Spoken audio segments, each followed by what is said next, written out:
switching to English now. Perfect. It's so funny that you have an Australian accent. So many people that have known me for a very long time, now I talk in English to them and they're like, what happened? Yeah, It is really trippy, but I have it with Javi, who you met, who was my roommate, and he has like the most British accent now. Like he sounds like he's related to the Queen, and I'm like, I used to have that you accent and it's now did. gone. Yeah, yeah, Crazy. so true. I love that people remember that too, because you haven't heard me speak in 10 years in English. No, And then you're like, I remember that British accent. I do. So funny. I know. Okay, well, welcome to the podcast. And thank you for making time on your Sunday to join me today. Thank you. I thought we could start by bringing a little bit of context as to how we met 10 years ago. Wild. I know. And reconnecting today to share a bit about our journey in our 30s.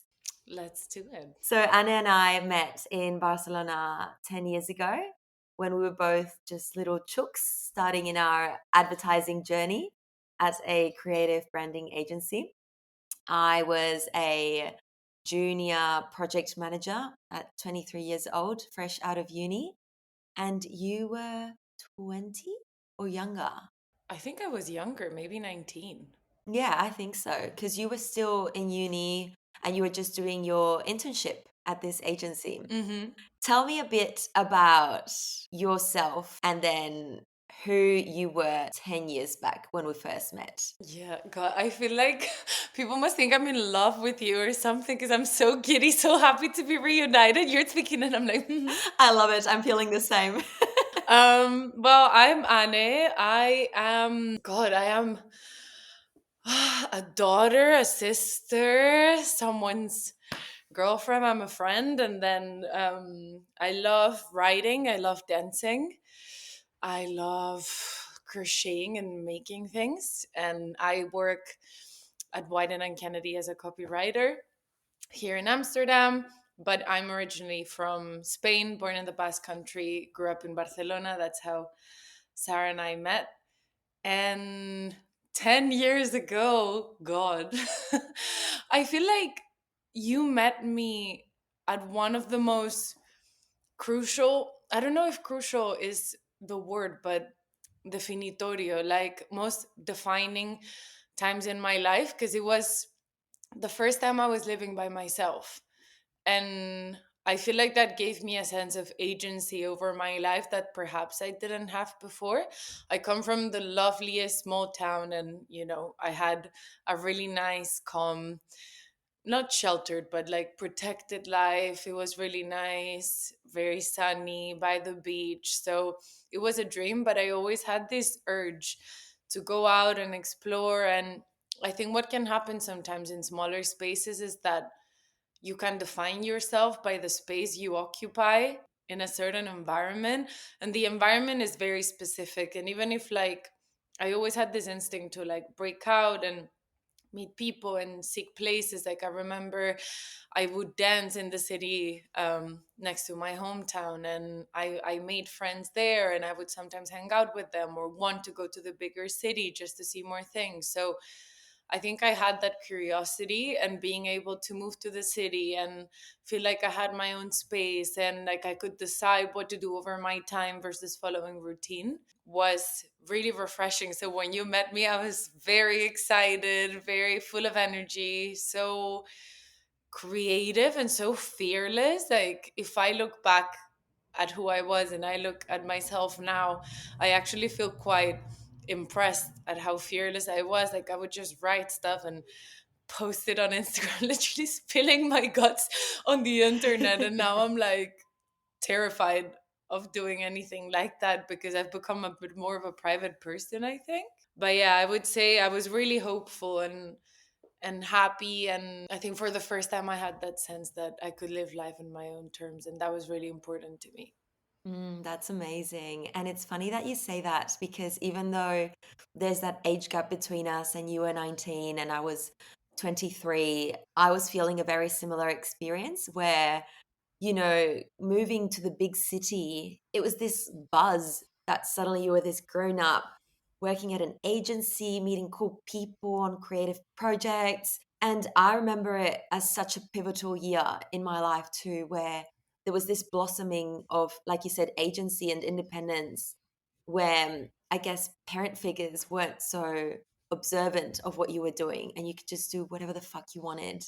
And again, in a city like Barcelona, there's so much cool stuff going on and cool people doing things. And then you're just constantly getting this influence that was just amazing. It's so cool meeting someone, even though I feel like I never felt older than you, it was something that I met you and we were just kind of like Mm, doing the same shit together. yeah. Um, I think it's really cool to observe that growth now. And even, at the time, because I could see you growing in a crazy way, and we'll Mm. share a bit about what we mean by that. But there was just so much going on from my side looking into your life that I was like, this chick is gonna kill it one day. Oh, thank you. I remember seeing you and thinking you were so cool. Like I was just like this I mean, I never thought of you as older than me, but in a way I saw you as almost like this big sister figure. You know, when you're like a kid and you see older people and you're like, "Oh my God, one day I'll be like that." I had this feeling towards Yeah. you where I was like, "Oh my God, she's like so cool." And I really liked how you lived your life. And you always knew how to have fun. Like you worked hard, but you knew how to have fun. You were super adventurous and had your stuff going on. And you had such good stories. I was like, oh, this is great. I love that. Yeah. And I think even though I was kind of starting my big city life journey then and, working at this big agency and stuff, well, not so big, but, kind of like coming from a small town, everything was bigger than anything Yeah, yeah, before. yeah. Yeah, fun was such an element still. I'm in my 20s and I would remember we'd just hustle so hard and work on weekends. And my housemate at the time was also a colleague from work, so we'd both open our laptops Saturday morning, but then it would be like party, party, party, party, and it would just be some of the best years of my life. So I'm really glad that I'm sharing this on the podcast with someone who kind of like lived that phase in a way. Yeah. So tell me a bit about how, as you're shaping yourself in the, advertising world at that time, you had your own little passion project that suddenly grew into not one, but two books by the age of 23, two less. No, I think I was 20. Like, I always joke that I peaked at 20. Literally. And that's why I'm like, I could see you like just killing it on a personal level because this was separate to actually the agency work that would come a little bit after. So, yeah, tell me a bit about how you become a writer of two books signed by a big publisher like Penguin Books. Is it Penguin Books? Yeah, yeah, yeah. And then, yeah, tell me a bit about that. Yeah, it's so funny to think about this. I was telling you the other day because you reached out, and then I just moved houses. This is my new house. And I was emptying drawers, and I found a picture of my first book, yeah, signing, I suppose. And you took a Polaroid of me, and you wrote in the back a picture from your first book signing, first of many, something like that. And I was like, That's so cute that you have that memory. yeah, but the timing as well is that you reached out and I found the picture. I thought it was so sweet. But yeah, I mean, I started writing quite young. Like I've always been quite creative. As a kid, I love dancing, I love drawing, I love just making things, anything. Like I would love a little DIY situation. And then I remember a classmate of mine wrote something and I was like, oh, this is something I haven't tried. I really liked writing things like when in class they ask you, oh, write about your holidays, or I enjoy that. I love reading as well, but I never thought of writing as a thing for myself, or like as a, yeah, as a practice, I guess. That's such a grown up word, a practice. I didn't think of it as a practice back then. And I just had so many feelings. So I was like, oh, I definitely have stuff I need to get off my chest. So very naturally just started writing and quite enjoyed it. And then I kept it in my little school folder, which I still keep. And I just started telling people I was writing. In the middle of like class, people would be like, oh, can I read what you've been writing? And it just became this thing. very sweet. And then this girl, she was 1 year older than me.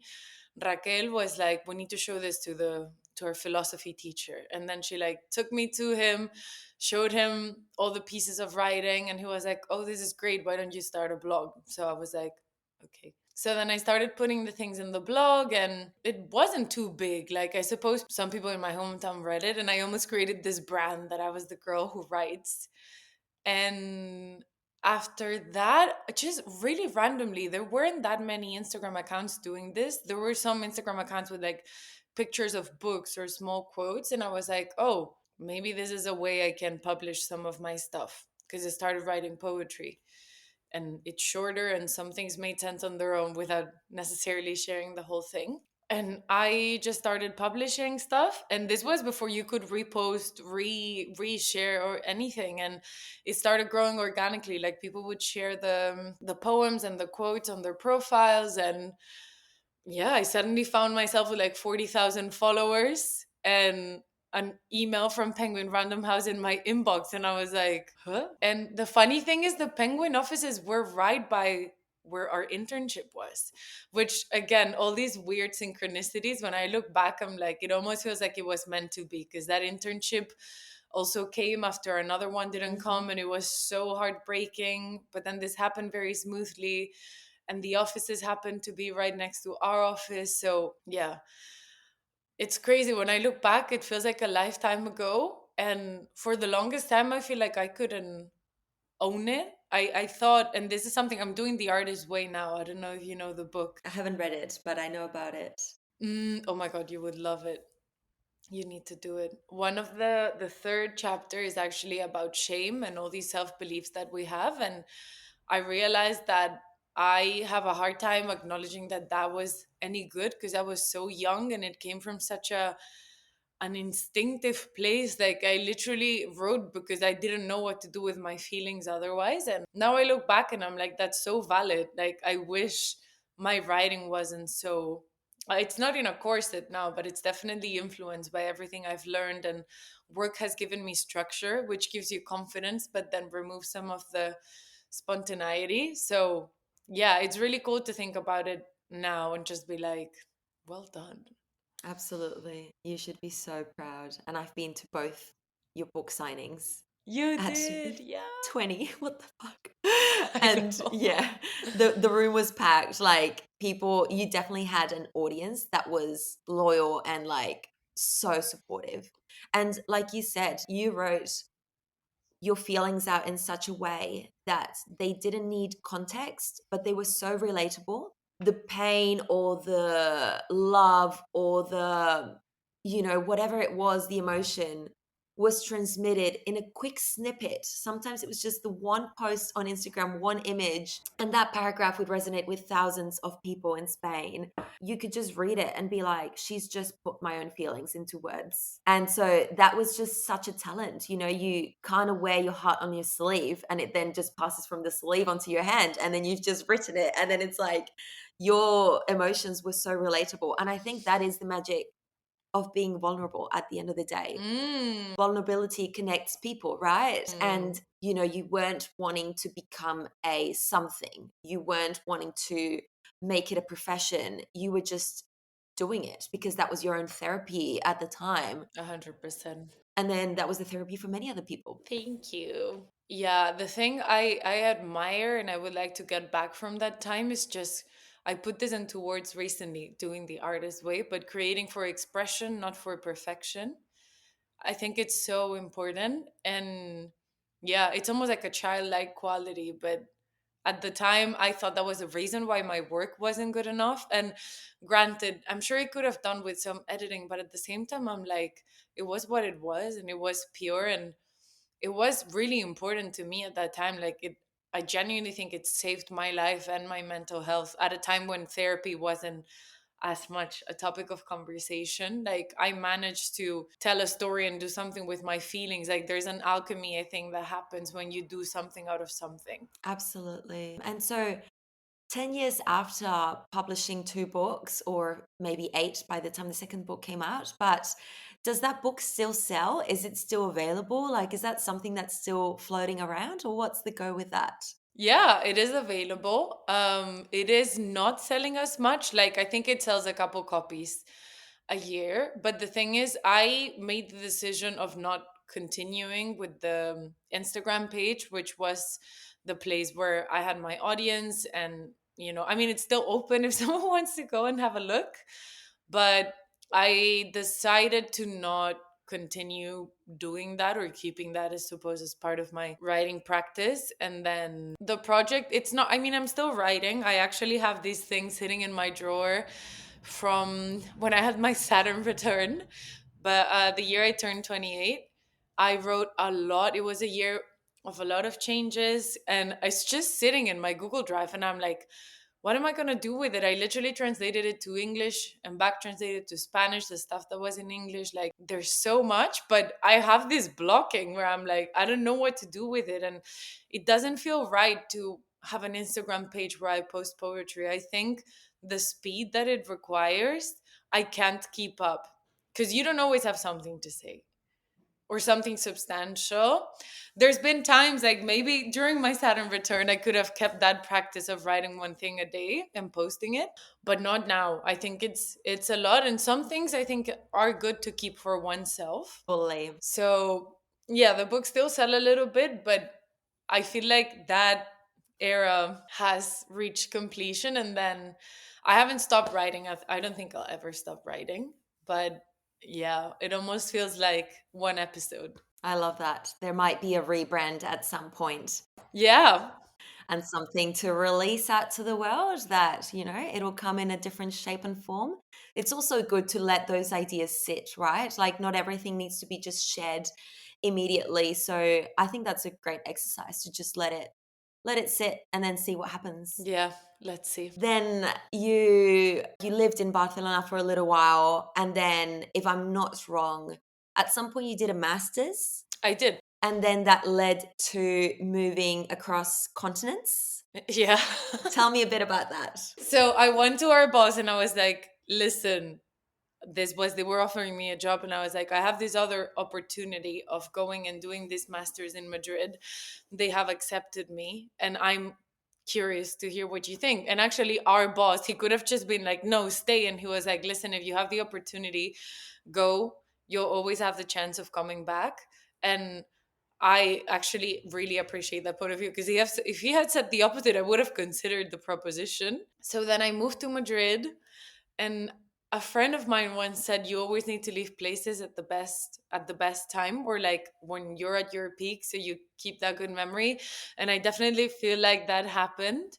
So I left. It was bittersweet because I was so happy, but went to Madrid, didn't really know anyone. I knew two people, and yeah, met them the night I got there, had an apartment, was sharing an apartment with like two really strange men, bless them. Love them, but also bless them. And yeah, after that, I was spent a year in Madrid doing this like copywriting portfolio program in Miami at school, which was so much fun. And then I lived in New York for 6 months and in Berlin for 3 months, and it was so much fun. And also, again, this thing of looking back and being like, how did you do it? Like that amount of energy. I'm like relocating so many times, and I was just like, yeah, cool. I'm doing it.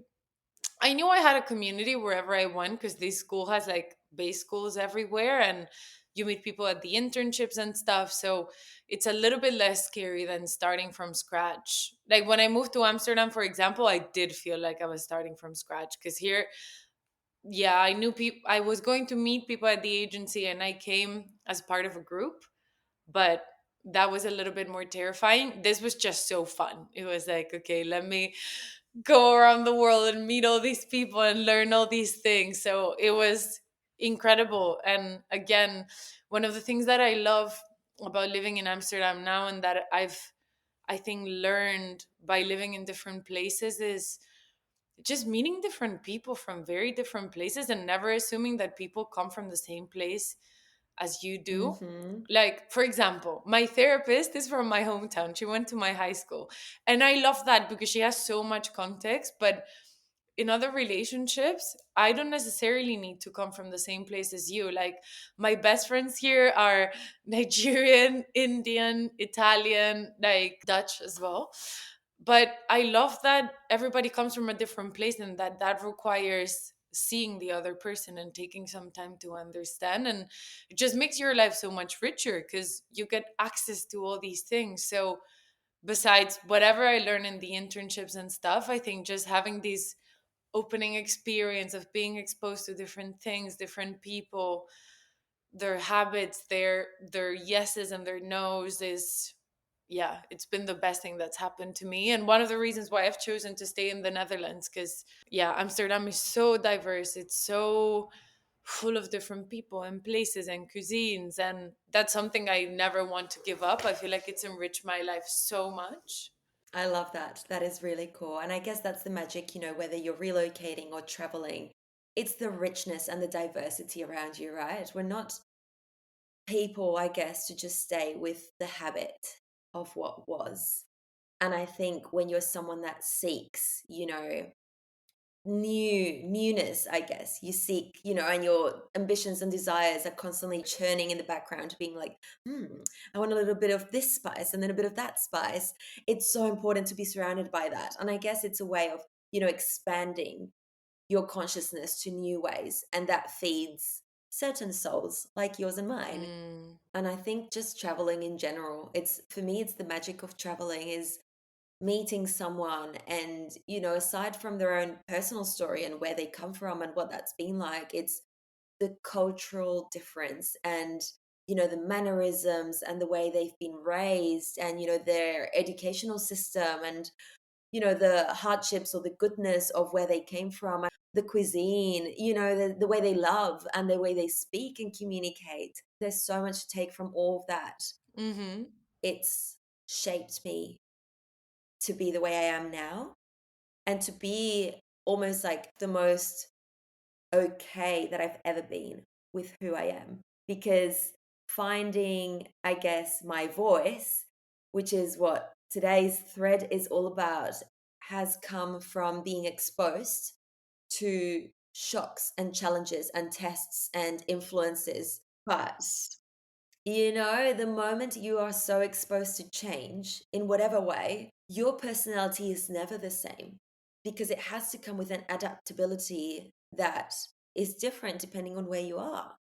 Whether it's a work scenario, whether it's a people scenario, whether it's a home scenario, cultural scenario, whatever it is, can't just be because, if you don't kind of flow with what is in your surroundings, you'll have that friction. Agreed. I was wondering if it was the same for you in Australia when you moved. I guess by the time I moved to Australia, luckily I had traveled so much that I think I already had that inner flexibility that I can see the differences very clearly.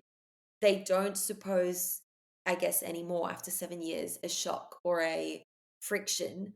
And maybe at some points they did, but luckily the differences weren't so huge as if I was in a different type of country. But yeah, I couldn't agree more. Like it's fully shaped me to be who I am now, to have a very broad perspective on things, to be adaptable, and, some people might find that weird. I don't know. I've learned to just embrace it and be like, even my tone of voice will change. If I'm speaking Spanish, if I'm speaking English to, whether it's an American or an Australian, like I fully swing in my mannerisms and my tone and everything like that. I'm still who I am, but I just have this way of, I don't know, I guess adapting. But that's great. I was listening to Rosalia recently speak about identity shifts and just like changing. And she's just so comfortable with the idea that she changes and every project she makes is a mutation. And I've grappled with this idea of changing and changing course so much because I feel like I've done it multiple times in my life. And there's been things that I've had to course correct. And for a while, I was just like, I would just look at people back home and I was like, why can't I just be like them? Why can't I Mhm. just stay who I am. I'm sure they're changing too, by the way. Like, I'm not saying these people are completely stable, but from the outside, it just looks like, everything is stable and not easy, but there aren't that many shifts. And at times I was just like, why am I just bringing this upon myself? And why there all these things that I need to learn? And I've just reached the point where I'm like, maybe this is just who I am, one, and two, I'm just so much better for it. Like, maybe those people came from a different place and they found peace, comfort, and joy, which ultimately is what we all want. And staying still and that stillness and that growing from there.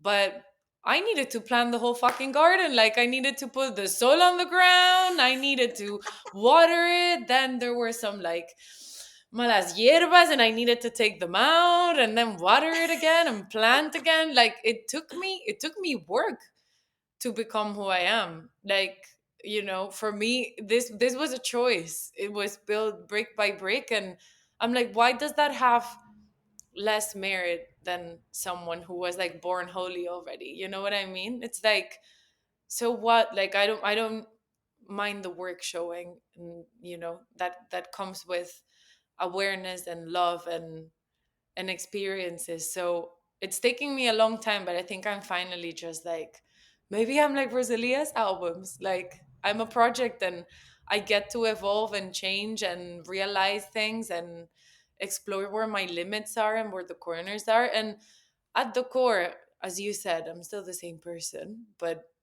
I like allowing Mhm. myself the room and not feeling guilty for iterating over myself and trying different things, as Mhm. long as they make me happier and kinder and they don't hurt other people.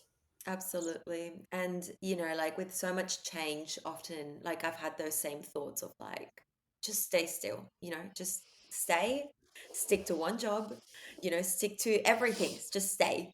And inside of me, I can't. Like, I'll always have something that's telling me next or this is not right. Like, there'll always be that voice that will guide me in that scenario.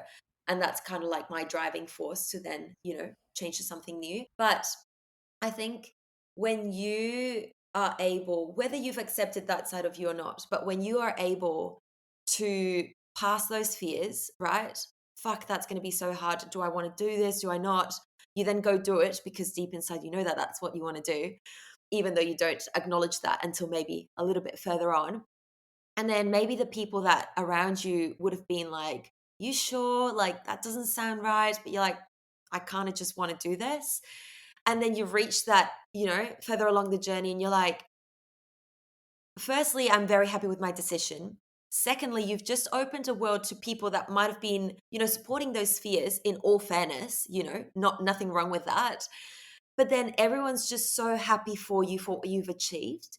And also, I think it just opens the world to other people to be like, you can do the hard shit and come out shining on the other end. Like, you can actually do that. And no one's going to die in that thing that seems so brave and so scary and I think that's one of the gift of our 30s is the self-awareness and the acceptance that slowly just starts dropping like little anchors inside you, right? Like, suddenly you're like, fuck, a year ago that would have just driven me crazy, and now I'm like, fuck it.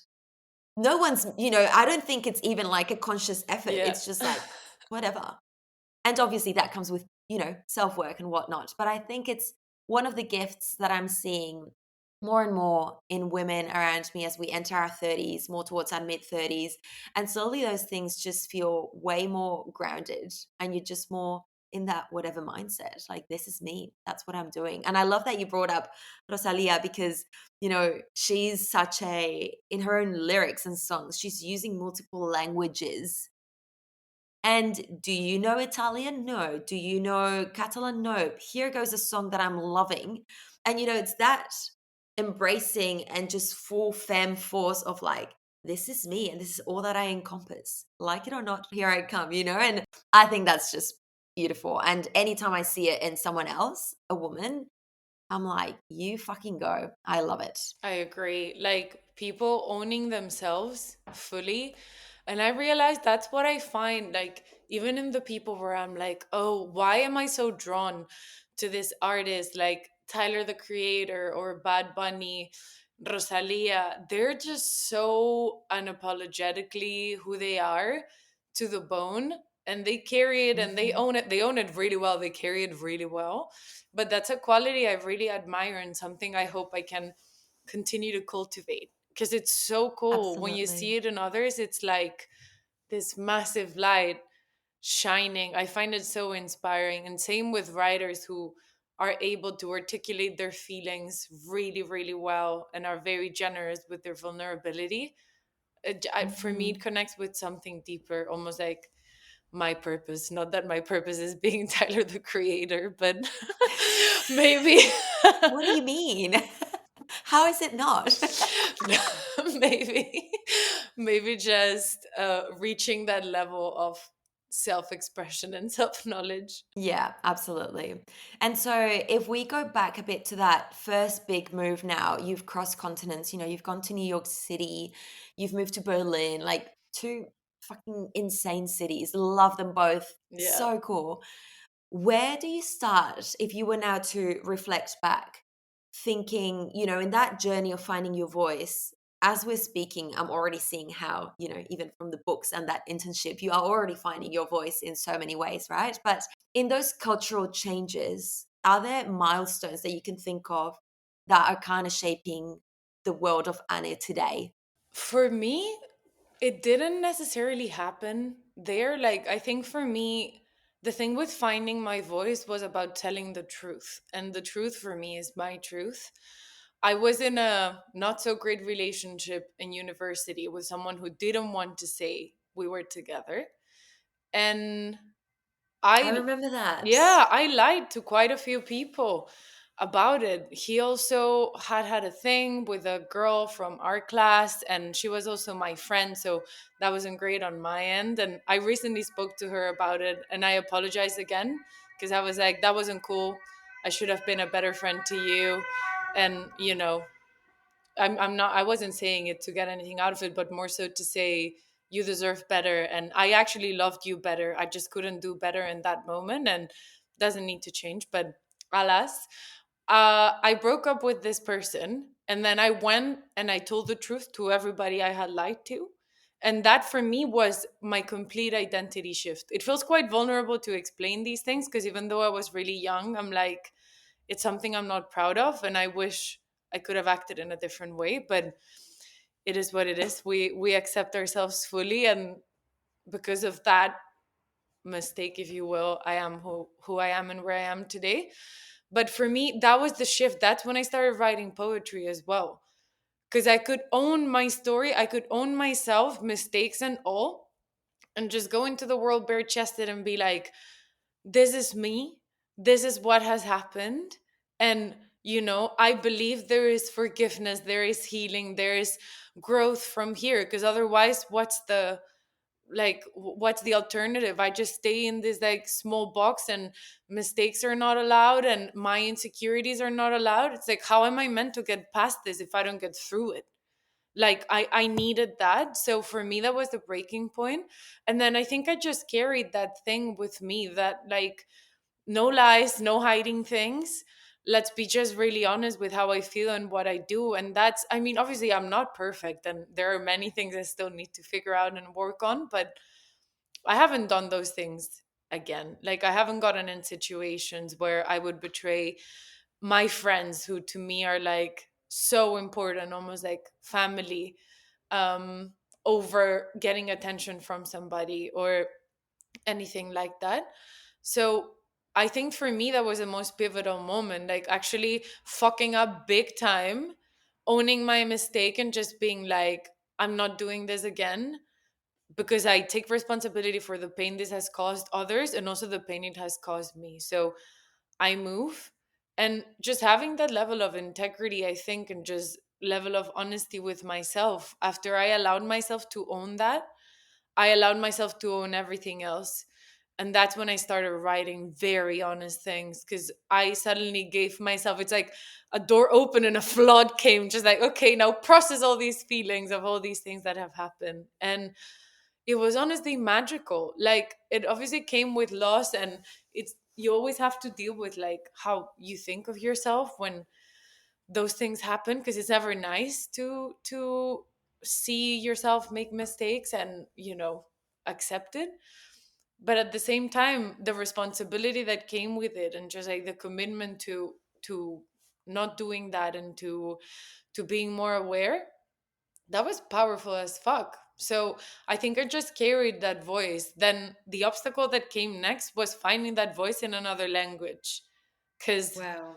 Yeah. yeah, you know that. You know how painful that is. Like, I always say, I'm so funny in Spanish. And it's not even that like I tell banging jokes. Like, I'm not a fucking stand-up comedian. I'm just funny in the way I speak, in the way I use my hands, the words I use, the idioms I use.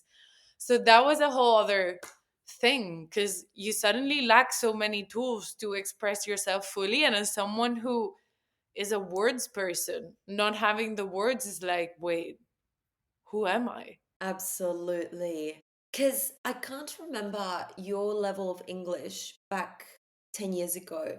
It wasn't this good, right? It was like average, yeah. And so I guess that confronting situation with the language barrier, or like, starts in New York, or more when you start coming back to Europe. I think it started more when I started working here in Amsterdam, and I realized I couldn't write Yeah, scripts wow. the way I could write in Spanish. Like, even humor and things like that, I mean, humor is a lot about surprise and timing, and there are things that don't need to be verbal. But even in the way you write a script, like, your English is like, it's magic English, like Oxford English. Like, it's a lot more correct. It's not conversational. And a lot of the content I was consuming back then was Cardi B. So watch me, like, fucking Spanish girl from like a 7,000 people town, speaking like Cardi B. People were a bit like, what's your problem? But the thing is, you learn by emulating, and that was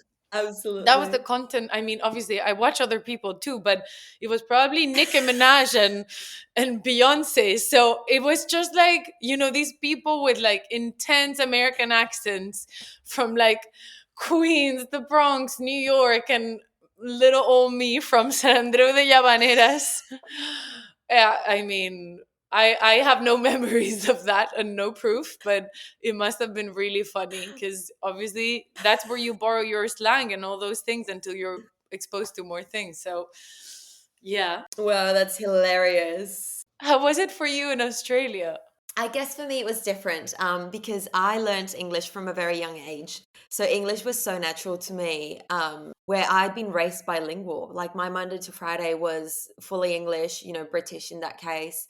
But I guess I've never felt, and I do have very clear memories of moments, maybe around the 2 year mark of being in Australia, where I was really starting to settle in the sense of knowing that it was going to be more long term, creating a life with my partner at the time. And so everything just kind of shifted from a bit of that backpacker traveler mindset. I was surrounded by a lot of travelers and therefore a lot of international people where maybe that wasn't as clear. But the moment I was, again, settling in a place and kind of building a bit more of that long term future to become a permanent resident and, really establish myself there, I started to feel that because often I was confronted by being in groups where everyone was Australian and knew each other from high school. And here I was at 27, 8, like no longer in my young 20s where everything's like, fuck it, and really becoming more self conscious and insecurities flaring up. And being in these situations where people would think I was quiet because I would just let everyone speak and everyone was so funny and everyone was so carefree because they all knew each other from so long ago. And I would kind of like just like laugh and interact the minimal and let everyone do their thing and then go to bed with this like, like I would just hold this tension of like just act the way everyone's acting and try and say the funny thing and nothing funny would come to mind. Or the thing I've struggled with the most Not that I'm good at knowing lyrics and singing along songs. I'm pretty fucking terrible. Like, even the name of the song that I like, I'm like, what's that called? I'm pretty lame at that. But being at a party and everyone singing along these songs and me just dancing along, like, like I couldn't say a single word. And then people, forget that you come from a different country because my English is great. And so they can talk to me about everything, and there's not really a language barrier. But internally, I would feel it like 1,000%. So it would be very specific scenarios where I would find myself really confronted to the point that I even developed like social anxiety. Oh, I'm I sorry. have never ever had it, and I would dread going to a party being like, I know I'm going to feel this friction of, even the small talk where I was like, do I overshare? Have I said something too fast? And I would just kind of get in my head so much because I was suddenly being immersed very quickly in, the depth of a culture where before I had this, again, flexibility with other travelers and other nationalities where I felt way more at ease.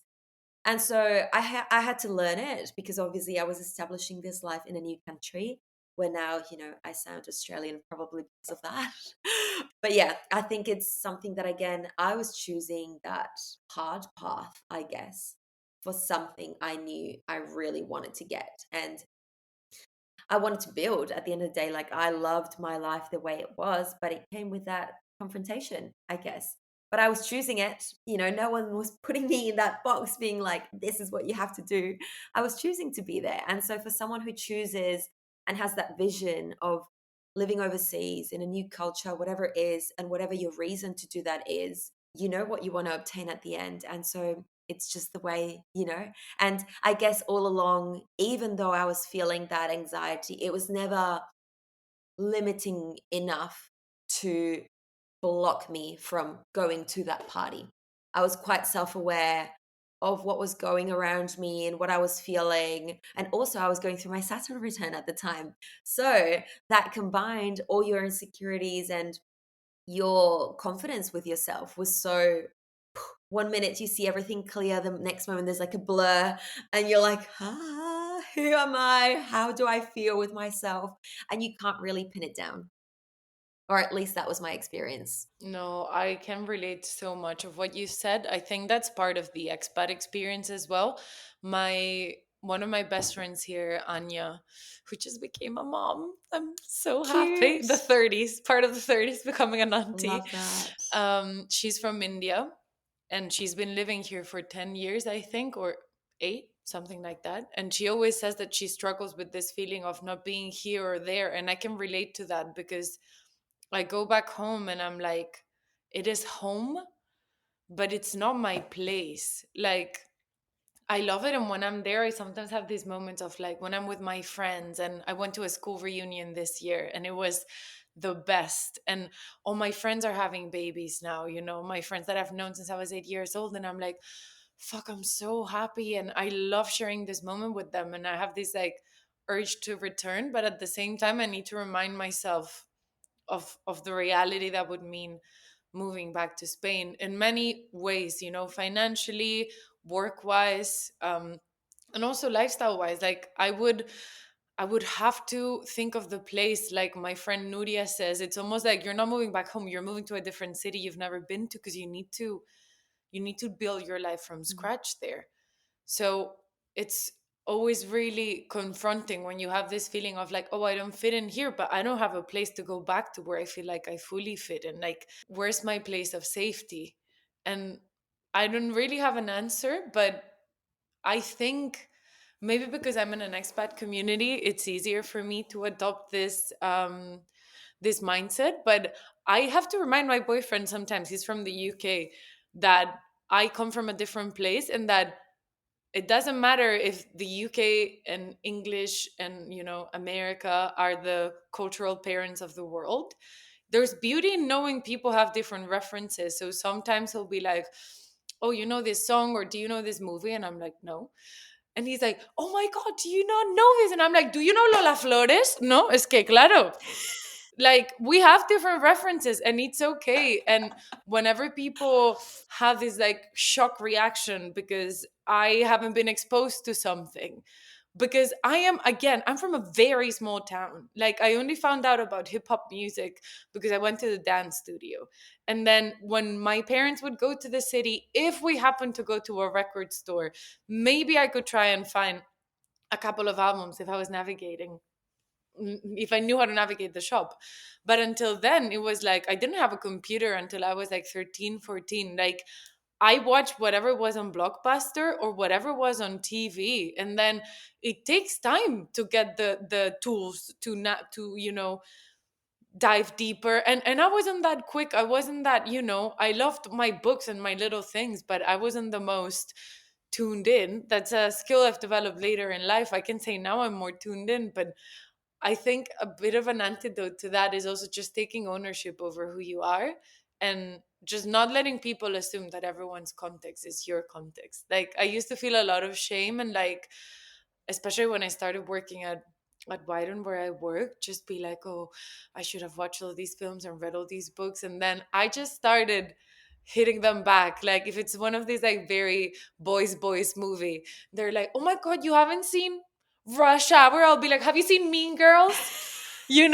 Like, just like it's all context, and it's fine that we have different points of reference. And if you're really excited for me to watch something, fuck, I'll go watch it. But this thing of like almost pointing things out because you haven't been exposed to them, I'm like, we're too old for that. And I feel like I thrive a lot more when I own who I am, and then I can make space for the things I don't know yet. But I can relate to that feeling of being out of place. And I had a lot of social anxiety when I started at work too. I just felt like I didn't belong.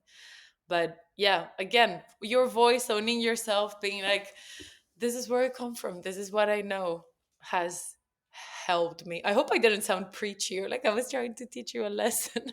No, I couldn't agree more. And I think when we have kind of detached a little bit, maybe in our 20s, from where we came from and, things that hurt us from a place, from the people that were there, maybe, um, there is a bit of a disassociation from what that home brought to us. And I think in older years, when I've traveled back home to where my family lives in Spain, I've cherished it so much. I come out and I'm like, oh, I love this. Personally, what it brings me is actually really beautiful. But I think it's something that, again, it's part of growing up. It's part of you doing your own work in whatever way that is. And I think once you start just tapping in to the feelings that it actually brings up and not the stories that you hold from, again, the people, the place, whatever it is, you really own it. When I tell people I'm from Benidorm, and they've got like an understanding of what Benidorm entails, I laugh and I love it, and people are curious about it, and I'm like, you should come and see it. Honestly, like, I'll bring you out to the English Square and see that social experiment that goes on there. But what I mean is, like, back, if you would have asked me at 23, I'd be like, oof, like, don't really love this place, and I've never had a desire to build a life here. But I think it's so important to connect to your roots, let go of whatever story hurts from those roots if you can, in, kind of mild scenarios of history. And then just, again, if it actually makes you feel good, take it. Don't fight it, like, don't care about what people think in any aspect of life. Mm, I was going to ask you, but I think we're kind of answering that now. What helps you find your own voice? And it is that grounded acceptance at the end of the day of what is. 100%. The moment we're fighting things, whether it's in relationships, at home, at work, just sit with it, see how it feels, and then you can take it from there. And, it might not feel great at first, but again, I think deep inside, this is actually something I want to pursue a little bit longer. I feel like there's something unfinished here. There's something that I want to go a little bit beyond what I'm feeling. And then you get to that point of finding that voice and being like, this is it. This is my answer. Hey, that voice might change tomorrow. Great. But at least as of today, I'm totally at peace with what I am feeling and expressing and saying. 100%. And for me, yeah, I mean, I don't know what to add, to be honest. I feel like you said it all, but Yeah, acceptance is just so important, because I think a lot of the things that we do out of fear, and I'm speaking for myself here, but I feel like this might be true for more people, is in fear of judgment, in fear of abandonment, in fear of, you know, rejection. And when we don't accept ourselves, we're bullying ourselves before anybody has come to bully us. And when I look at my relationship with other people, I'm like, I have so much compassion, I have so much hope, I have so much belief in growth, which is something that the internet isn't feeding to us these days. But fuck, I do think people can change, I do think people can grow. I'm living proof. All my friends are living proof. Like, we are not our worst day. We are not our worst mistake. I mean, if you went out and killed a bunch of people, it's a different conversation. I'm talking about like harmless human mistakes. Like, I have it for others, so why wouldn't I have it for myself? And when you can reach that point of, I think, peace and safety, you can just own that as a mistake and not a character flaw. Because I think what's really dangerous is when we create this almost like self-fulfilling prophecies, when we start defining ourselves by the worst things, and we live in fear and we act from fear of who we are and making a mistake. And the truth is, making mistakes is human and is fine, because you can fix them. And I think that I didn't know that in my 20s, and I know it now, and I trust myself to correct myself when I make a mistake. Like, I it doesn't phase me too much. 100%. Yeah. That's so beautifully said. And I think, from history, whether it's family dynamics, relationships of sorts, whatever it is, I think in your 20s, or at least maybe the way we were functioning in our 20s, young 20s, was still with quite a fixed mindset of how things should be. That's something that time just teaches you. There's not really a manual for that. And I think even, seeing our parents as individuals, seeing our sisters and brothers as individuals, people who are humans, and as humans we make mistakes and we do good things and we make mistakes, and that flow of life comes with that acceptance. The moment we're attaching those labels to people and things, we're not letting that flow, I guess, of life happen. Hmm. I've got one last question before we wrap up. I know you as a creative human in many ways. I would love to know how dance helped you find that voice throughout your life, but I guess more in adult years, and how that's really helped Anne accept Anne in more ways. Yeah.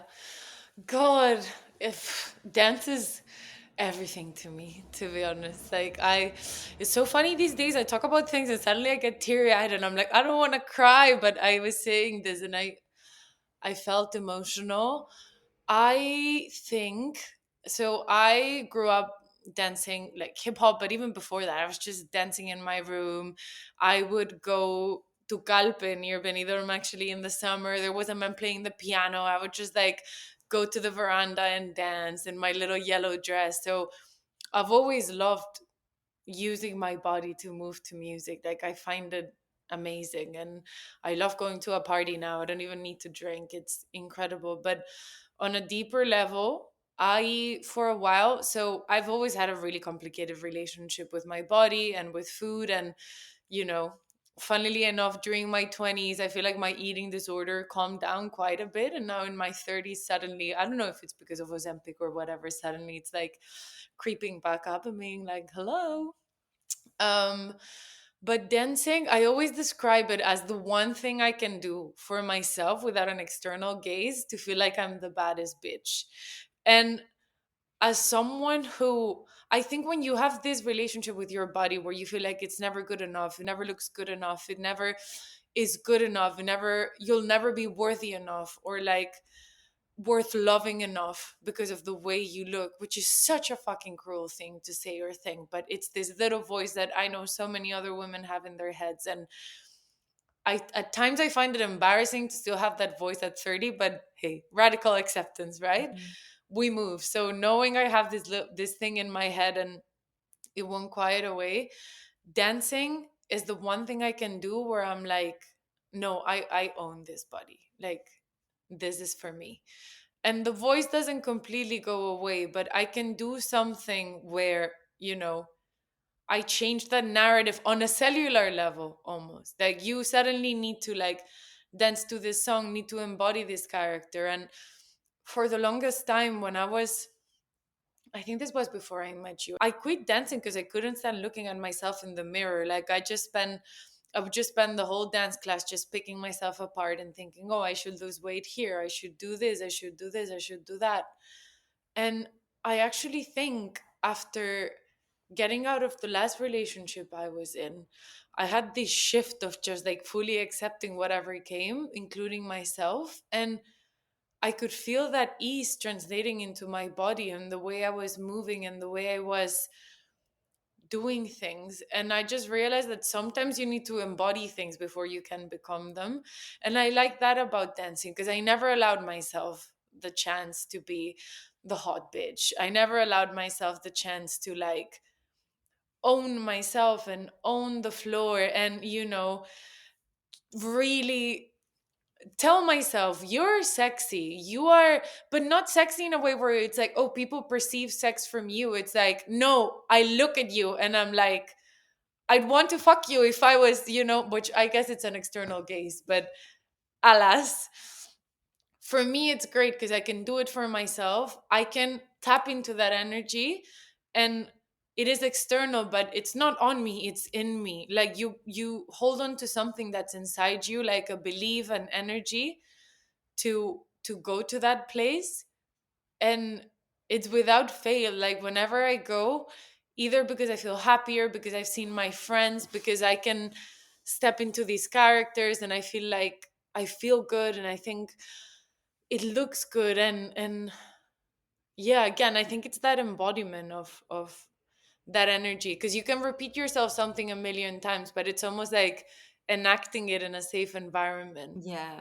And it's hard to do it on your own. I can't think of many other things that allow you to go to that place and express that energy and hold on to that energy.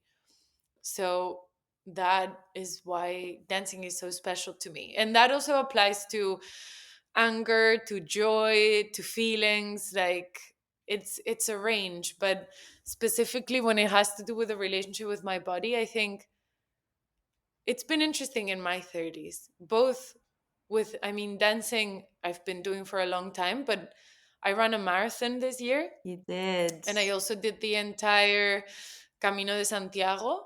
And I feel like I'm at a point in my life. I was thinking about this coming back from the gym now.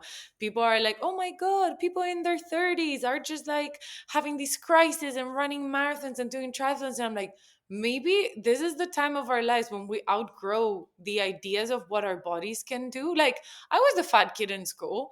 I couldn't run 12 minutes without like wanting to fucking die. Sorry for the drama. I didn't actually want it to die. I'm just Spanish. Uh, sports were always a thing put in front of you to like lose weight or look a certain way. And sports were for the boys, they weren't for the girls. I had to fucking like play volleyball if I wanted to do girl sports, or like play football. And then it was like, oh, lesbians, which I'm like, okay, So true. I mean, bisexual icon, so it wouldn't be far from the truth, but that's not the point. The point is, it never belonged to us. And now I'm at a point in my life where I'm like, how far can I push this? Like, these things I thought was a vase and that I wanted everyone to look at and like and shrink. I'm like, what do you mean I can run 42.2 kilometers? What do you mean I can run for almost 5 hours? Wild. Like, yeah, exactly. So those things. I mean, that being said, I finished the marathon and I finished the Camino, which was 26 days hiking, almost an average of like 35 kilometers a day. And a voice in my head was still like, oh, but you haven't lost weight. Like, I think a part of my brain will always have the hope that I will become very skinny and slender, like a Victoria's Secret model. But I think something I've also learned in in my 30s is that two things can be true at once. Like, Yeah. I'm a fucking beast because I ran 42 kilometers.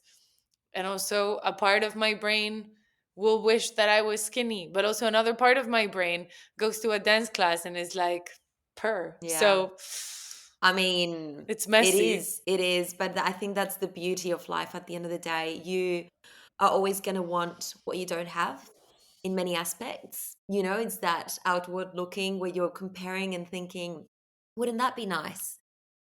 Then, however, someone skinny with a Victoria's Secret body might not even be able to walk those 12 minutes. I mean, run those 12 minutes at school, you know, or run a marathon or dance the way you do. And from the outside, I can only say I look at you dancing and I'm like, fucking queen. Like the empowerment that you transmit in that, it's not something that, you know, most women are able to tap into, which I think is so beautiful in of itself, you know. And I'm not even thinking of a size when I look at it. I'm like, that is a fucking powerhouse of a woman, whether I know you or not. So, you know, I'm seeing the girls behind and I'm like, ah, what the heck? And, you know, I want to honor the mind game that comes with whether it's an eating disorder, anxiety, the mental situation in that scenario when those intrusive thoughts come in, and not to take that away. But I think, you know, whether that journey is for another 10 years, for life, where you have to battle those thoughts, the fact that you can show up on an online space and do that is amazing. And that was something that I kind of wanted to wrap up with, because you know, the again, the self-acceptance that comes with it, it doesn't mean that you truly believe in that confidence, but in that moment you do. Owning that and being like, that makes me fucking happy, and these people around me make me like happy in every way, is one of the biggest gifts that you can give to yourself in your 20s, in your 30s, in your 40s and 50s and 60s. So keep showing up like that, because I think it empowers me that I could be a size smaller than you and be like, I can't even show up like that. So what you might think a skinnier girl might feel, she might not, you know?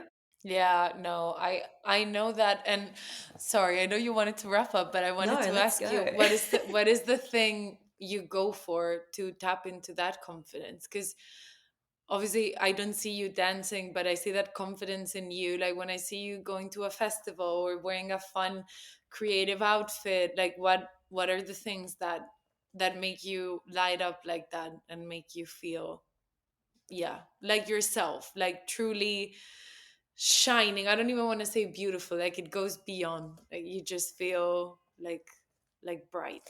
I think yes to dancing, definitely dancing in more of a festival concert scenario. So I've never really done, actually, big lie, I did ballet classes last year and I loved it. Oh my god. Yes. Yeah. I know that dance, I want to take it up like at some point to take some classes. I don't know in what shape or format yet. But I love dancing, but I've never done it in a structured way. And I guess I do have certain labels about myself, like I'm a baby giraffe and I'm very clumsy and I stumble upon my own feet and I have a terrible memory. So I cannot remember choreography because I'm just all over the place. But, you know, suddenly I was doing ballet and I was like, loved it. This Mm, inner femme feeling was amazing. And I mm, guess it's something I did as a kid, and it reconnected with that inner child where I was like, whoa, how am I enjoying this when I haven't done it in like 25 years? You amazing. know, so there's definitely something there for me. Costumes, dressing up, a bit of, you know, that fun scenario at festivals or at a house party, I love. But with that said, it has to kind of happen in my safe space. So for me to shine, I need to be in a very safe space of the people I know, where I'm like, Sarah comes out. If I'm in a new space, I might be a bit more, you know, I might do it, but I'm a bit more held back. And so I think it depends on my circumstances where I can really shine. And I think what's really helped me be my fullest self is so often I maybe held labels of being too much or talking too much or having very big feelings, which I do. And again, I guess being in a culture where that's not really the common thread, it's pretty much the opposite. That's hard. I felt like I had to kind of diminish a bit of that side of me. The moment I grew my community who saw me fully as self with no filters, because that's not really my personality in any way, I could really just be the loud no and the, person that interrupts to say a big loud thought. And, sometimes I still battle with that. But I think, I don't know, I guess stepping into my 30s, it came with that groundedness and building that supportive community around me where I could let all of those sides of me show up in this very, very new environment. Then I could do it with the broader world. Then I could share confidently. Then I could be like, I'm going to start a podcast, knowing that when I share and I show up the way I am, it actually does benefit others. People actually thank me for ways of my personality that I was trying to punish and quieten down. And when you get that feedback because of that community that you're building, I think that then you have the safe space to be like, this is me. 100%. And the older I get, the more I'm like, this is me. And that's not to say I'm not changing and evolving. I'm not just staying with what is, but it is embracing what feels right, what I feel connected to, what my intuition is telling me. And I think it's that combination of factors of village and time and wisdom that comes with that. From, I guess, looking back at 32 to now 33, coming into 34 in February, that's when that biggest transition has happened. And I've learned to say no to friendships and people that didn't do me right. That often, I don't know, maybe I kind of like linked onto the way they functioned and thought I had to act that way to fit in. Didn't make me feel good. And when it didn't make me feel good, I would question things. And if you are someone that questions everything like I do, then I guess you kind of find the answers if you want to listen to them. They're there. Yeah, they are. So, yeah, I think that's, if anyone who, might be younger and going through that, or older, it doesn't really matter where you are, but you are going through those questions. I think, especially as women, we have the answers deep inside. And it's not to say that it's easy to tune into them or that you have to do it by yourself. Hello, therapy, dance, podcasts, friends. You need to broaden your perspective and the thoughts and everything. And I'm the first one now, when I'm very tunnel visioned and really attached to a feeling or a thought, where my Spanish blood comes out and I'm like, that is the way that this is and this is how I feel. I'm the first one to talk to someone and be like, what do you think? I'm coming to get perspective, because it's the only way I can get out of that tunnel vision and see the bigger picture. I also think it's important to have an imagination. Like things can always be different, and that means they can always be better. I definitely feel like I've forgotten that at times, and it's been a good learning. Just reminding yourself of that. Like, if you feel like something isn't right, like you're not destined. You can imagine different things, and chances are it might be even better. It might not look like what you imagine. I would bet on that for sure. If it doesn't feel right, I think the change is lingering around for a reason. I mean, we wouldn't be here today having this chat if it wasn't because of that, right? 100%. I love this chat so much. Thank you so much for sharing with me. We have a very overdue catch up on many other things of the past 10 years. But I'm so thankful we could fit this in. And yeah, I know that your story is so inspiring to me, and I know it will be for others. So thank you so much for sharing again. Thank you for having me. I love chatting to you. Mwah. Adios. Adios.